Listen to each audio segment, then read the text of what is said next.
लीजिए नाजरीन, आज केस में एक और डेवलपमेंट आई है और एक जो जज बाकी बचे थे जस्टिस मंदू खेल साहब, वो बेंच से उठ गए हैं। और उन्होंने के बेंच से उठने की वजह जो बताई है वो बज़ाहिर बड़ी जेन्युइन लगती है। उन्होंने बताया आज जब 4 मेंबर बेंच आकर बैठा कोर्ट में तो चीफ जस्टिस ने कहा कि जस्टिस मंदू खेल साहब एक स्टेटमेंट देना चाहते हैं। जस्टिस मंदू खेल साहब ने वो ऑर्डर पढ़ने की कोशिश की जो कल जारी हुआ था, तो अटॉर्नी जनरल को चीफ जस्टिस ने कहा कि आप ये ऑर्डर पढ़कर सुनाएं।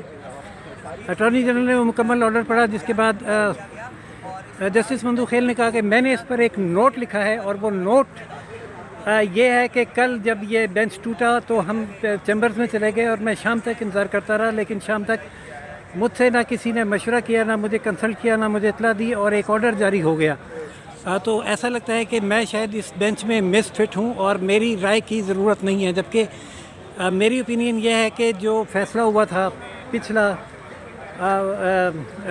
मैं उसका हिस्सा था और मेरी राय ये थी कि वो 4-3 का फ़ैसला है, तो उस फैसले को कोर्ट में डिस्कस होना चाहिए। लेकिन मेरे मशवरे की जब इस अदालत को ज़रूरत नहीं है तो मैं फिर अपने आप को रिक्यूज़ करूँगा। और साथ ये भी कहा कि लेकिन हम सब आइन के साथ हैं और आइन की पासदारी चाहते हैं और मैं भी चाहता हूँ कि जो फ़ैसला है वो भी आइन के मुताबिक हो। जस्टिस मंदू खेल अभी बोल ही रहे थे तो चीफ जस्टिस जो गुस्से और खजालत की हालत में थे, उन्होंने कहा कि ठीक है, we should say thanks to mister our learning brother Mandokhel साहब। और उसके बाद उन्होंने कहा कि हम we will come back shortly with a new constituted bench. इसका मतलब है कि अब इम्कान ये है कि ये जो बेंच टूट गया, इसके बाद एक 3 रुकनी बेंच बनेगा जिसमें यही 3 जज होंगे, चीफ जस्टिस जस्टिस सज्जादुल हसन और जस्टिस मुनीब अख्तर, और वो आकर फिर से इसकी समाअत शुरू करेंगे।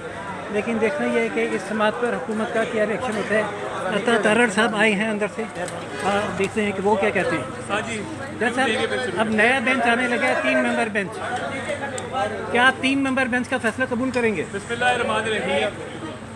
मैं आपको ये गुजारिश करना चाहता हूँ कि आज जिस तरीके से ये बेंच दोबारा रिकॉन्स्टिट्यूट किया गया, उस पर वकला के, सिविल सोसाइटी के, जजेस के तहफ़्फ़ुज़ात थे, और बेंच की रिकॉन्स्टिट्यूशन के बाद आज जो सर्कुलर जारी किया गया रजिस्ट्रार सुप्रीम कोर्ट की तरफ से, और रजिस्ट्रार ने काजी फाजीसा साहब का ऑर्डर, जिसमें उन्होंने सुओ मोटो के हवाले से, बेंचेस की कॉन्स्टिट्यूशन के हवाले से अपनी राय का इजहार किया था और एक ऑर्डर वैलिडली पास्ट ऑर्डर जारी किया था, उसकी नफ़ी की।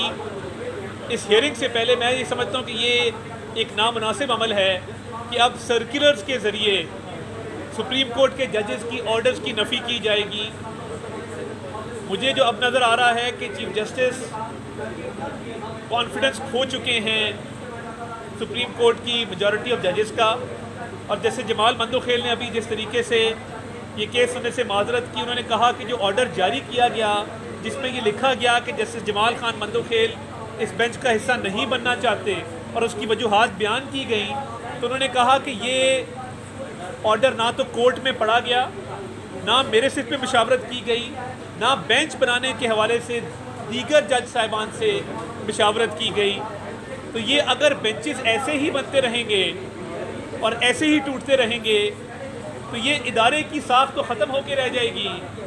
और अगर इसी तरीके से ज़िद पे चंद लोग अड़े रहे कि फुल कोर्ट नहीं बनाना, 4-3 के फैसले को, जो मंसूर अली शाह साहब का ऑर्डर आया है उसको 4-3 का फैसला नहीं तस्लीम करना और इस आईनी तशरीह के एक मामले को फुल कोर्ट के पास रेफ़र नहीं करना, तो फिर मुझे आप खुद बताइए कि इदारे की क्रेडिबिलिटी किधर जाएगी, चीफ जस्टिस साहब की क्रेडिबिलिटी किधर जाएगी। और इन तमाम मामलात जो आईनी तशरीह के मामलात हैं, जिनके ऊपर पूरी कौम इन्हिसार करती है, जिन फैसलों पे अमल दरामद जो है पूरी कौम करती है, तो फिर कौन इस इदारे के फ़ैसलों को मानेगा।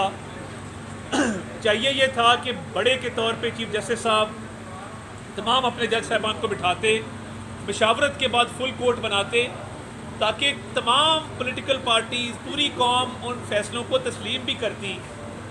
मगर इस क्राइसिस को, इस डिवीज़न को मज़ीद हवा दी गई। और अफसोस की बात है और हम ये रंजीदा दिल से कहते हैं कि पूरी कौम इस मामले पर अफसरदा है, लोग रंजीदा हैं। और जिस तरीके से वन मैन शो चलाया जा रहा है, अब कौम इसको तस्लीम नहीं करेगी। आप देखें, पार्लियामान ने जो बिल पास किया जिसमें बेंचेस की तश्कील के हवाले से 3 रुकनी कमेटी बनाई गई और वो इख्तियार सीनियर मोस्ट 3 जजेस को दिया गया, उस बिल को पजीराई मिली सिविल सोसाइटी में, वकला में, अवाम में। हामिद खान साहब जैसे मंजे हुए सियासतदान और वकील ने उस बिल की पजीराई की। तो क्या अमर माने है कि फुल कोर्ट बना दिया जाता और ये जितने क्राइसिस हैं वो बेंचेस की तश्कील का मामला हो, मशावरत के साथ होना चाहिए। पहले हम ये बात कर चुके हैं कि chief justice is one amongst equals. ये कोई फ़ौज के इदारे की तरह सरबराह नहीं है, बाकी इदारों की तरह कोई आला दर्जा हासिल नहीं है।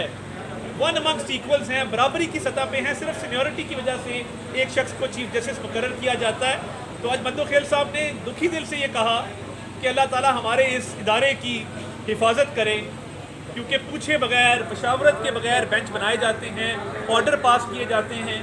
और ये तो देखें ना, लोग ये भी कह रहे हैं, तासुर ये है कि बेईमानी है कि एक जज के हवाले से आप कह रहे हैं कि उन्होंने माजरत की है और ये वजूहात हैं, और उस जज की उसमें मशावरत शामिल नहीं है उस ऑर्डर में, उनकी गैर मौजूदगी में ऑर्डर लिखा जाता है। और जिस तरह आज सर्कुलर आया, ये सर्कुलर का रिवाज हमने पहली दफ़ा देखा है कि जुडिशल ऑर्डर के जवाब में सर्कुलर के ज़रिए सीनियर प्यूनी जज जस्टिस काजी फायजीसा की ऑर्डर की नफी सर्कुलर के ज़रिए रजिस्ट्रार कर रहा है।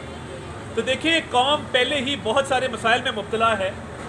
आप आपस में बैठें, तमाम कोर्ट को बिठाएं और इन मसाइल का हल बिल्डिंग के अंदर करें, ना कि बिल्डिंग के बाहर बात करें। ऐसी सूरत में आपको जो नया चाहिए बेंच आता बतौर है, चीफ जस्टिस तमाम जजेस को इकट्ठा करके इस अहम कौमी मसले पे, आईनी तशरीह के मसले पे अपने कोर्ट की तकसीम को दूर करें, अपने कोर्ट के मसाइल को हल करें, वरना ना कोई फैसले मानेगा, ना तस्लीम करेगा, ना फैसलों पर अमल दरामद होगा। और ये फुल कोर्ट की तश्कील अब लाजिम हो गई है, और 4-3 का जो तनाज़ा है उस मामले का हल भी अब लाजिम हो गया है। तो मैं ये समझता हूँ कि इस तकसीम को और इस तनाज़े को मज़ीद तूल मिलेगा अगर फुल कोर्ट ना बनाया गया। और लोग तो यहाँ पे बात कर रहे हैं कि मामला इस्तीफ़े की तरफ जा रहा है, हम ये बात नहीं करते। हम सिर्फ ये चाहते हैं कि इस तनाज़े का हल हो, सुप्रीम कोर्ट ऑफ पाकिस्तान की क्रेडिबिलिटी मज़ीद कॉम्प्रोमाइज़ ना हो, सुप्रीम कोर्ट की इज़्ज़त बहाल हो। ये अदल और इंसाफ देने वाला सबसे आला इदारा है, ये दागदार ना हो, ये तकसीम ना हो। तो तारर साहब का कहना है कि आप और ये नहीं चाहते कि मामला इस्तीफ़े की तरफ जाए, और ये चाहते हैं कि इत्तफ़ाक़ राय से बेंच बने और समाअत हो और अदारे की इज़्ज़त बहाल हो। नाज़रीन, बेंच अब से कुछ देर बाद दोबारा आने वाला है, और वो कौन सा बेंच होता है, इम्कान यही है कि वो चीफ जस्टिस की राय में 3 रुकनी बेंच वापस आएगा और समाअत करेगा, या 3 के अलावा कोई 5 भी आ जाता है। तो हुकूमत, जैसा कि आपने तारर साहब को सुना, अब इस बेंच के फ़ैसले को तस्लीम करने पर आमादा दिखाई नहीं देती। नाज़रीन, क्या सूरत हाल होगी आगे चलकर, जो ही कोई डेवलपमेंट होती है उससे भी अपने नाज़रीन को आगाह करेंगे। देखते रहिए Roshan Pakistan news channel, like, subscribe और शेयर करना ना भूलिएगा। बेल का आइकन ज़रूर दबाइएगा ताकि आपको अगली डेवलपमेंट फ़ौरन पता चल सके। इजाज़त दीजिए राशिद को, अल्लाह हाफ़िज़।